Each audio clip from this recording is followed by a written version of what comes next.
রাজধানীর উত্তরায় milestone School and কলেজে বিমান বিধ্বস্তে নিহত রজনী ইসলামের লাশ দাফন সম্পন্ন হয়েছে। মঙ্গলবার সকাল ৯টায় জানাজা শেষে ১০টায় কুষ্টিয়ার দৌলতপুর উপজেলার হোগলাবাড়িয়া ইউনিয়নের সাদিপুর গ্রামে পারিবারিক কবরস্থানে তাকে দাফন করা হয়। রজনী ওই এলাকার জহুরুল ইসলামের স্ত্রী। তাদের ২ ছেলে ও ১ মেয়ে। ছোট মেয়ে SM Jhumjhum Islam Milestone School and কলেজের ৫ম শ্রেণীতে পড়ে।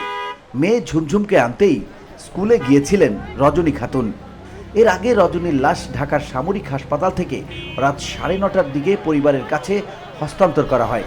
রাত ১০টার দিকে পরিবার লাশ নিয়ে দৌলতপুরের গ্রামের বাড়ির দিকে রওনা দেয়।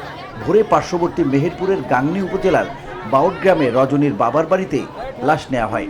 সেখানে কিছুক্ষণ রাখার পর সকাল ৭টার দিকে দৌলতপুরের বাড়িতে আনা হয়।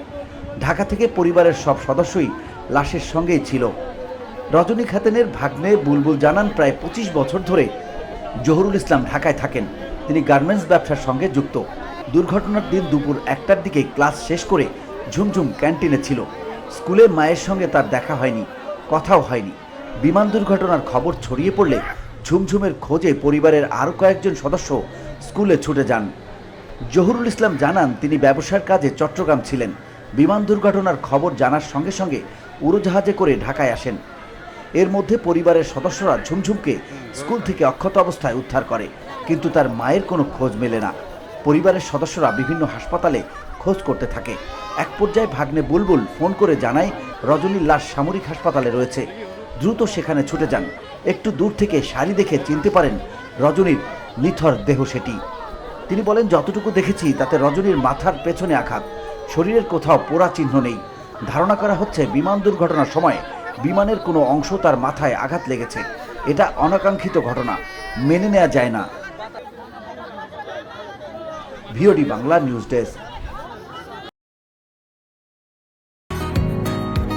বসুন্ধরা, উত্তরা, বনশ্রী, কুড়িল ও বাড্ডা সহ রাজধানীর বিভিন্ন স্থানে অভিজাত ও অত্যাধুনিক মানের ফ্ল্যাট কেনার এক নির্ভরযোগ্য প্রতিষ্ঠান প্লেজেন্ট প্রপার্টিজ লিমিটেড। তাই আপনার স্বপ্নের আবাসনের জন্য আজই যোগাযোগ করুন। Pleasant properties limited, where destiny matches eventually.